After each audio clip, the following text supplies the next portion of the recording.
In this video, I want to talk about finding empirical formula. I'm going to do two different types of problems. So the first one I want to do is we have found a compound that is 50% sulfur and 50% oxygen. So when given these percentages, we're just going to pretend they're grams right off the bat. So I'm going to say I have 50 grams of sulfur and I have 50 grams of oxygen. And my first step in this problem is going to be converting these grams to moles. So if I look up sulfur on my periodic table, okay, we have 32.07 grams of S for every 1 mole of S. And I have 16 grams of oxygen in each mole of oxygen. So 50 divided by my 32.07 gives me about 1.559. And 50 divided by 16 gives me about 3.125 moles of, this should be sulfur. All right, now, my next step in this process is I'm going to divide through by the smaller number. So I'm going to divide each of these by my 1.559. This is going to give me 1, so we have 1 sulfur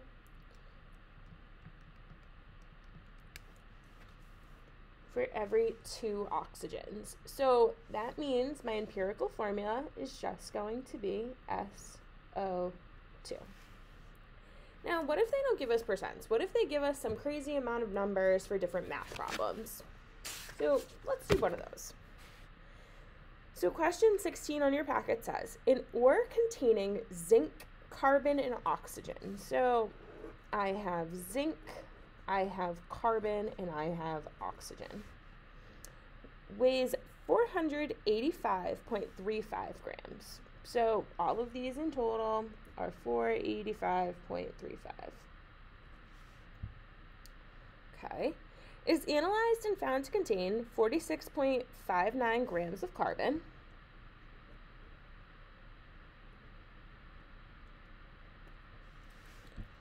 and 186.37 grams of oxygen.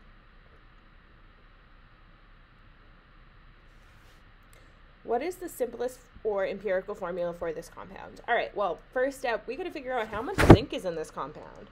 So I have 485.35 total. I'm going to subtract the 186.37 from the oxygen and the 46.59 from the carbon. And I find out that there's 252.39 grams of zinc. It's a whole lot of zinc. All right. So now my next step is I'm going to convert these 3 numbers to moles.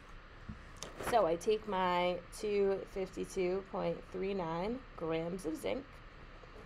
I find zinc on my periodic table, and I find that zinc has a mass of 65.39 grams per mole. I go to my carbon, and carbon's 46.59 grams. And there's 12.01 grams of C in every mole of carbon. I'm going to do my last one, my oxygen. I have 186.37 grams of O. And there's 16 grams of oxygen in each mole of oxygen. Okay. So 252.39 times 1 divided by 65.39. I find that there are 3.86-ish moles of zinc.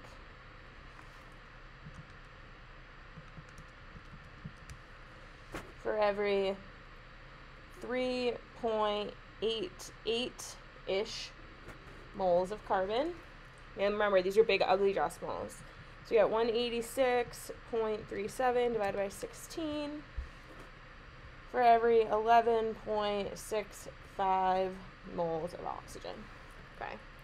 So now I'm going to go through, I'm going to divide through by the smallest number. So this divided by 3.86, divided by 3.86, divided by 3.86. So just looking at this, we know that this is 1, okay? I know that this is going to be about 1. We can round, it's fine. And my last one, I'm going to do divided by, I'm going to write the whole number out. So it's going to be divided by 3.859764449. And I get really, really close to 3. It's about 3.02. So that means the empirical formula for this whole compound, I have 1 mole of zinc for every 1 mole of carbon for every 3 moles of oxygen. So that means my empirical formula is going to be ZnCO3.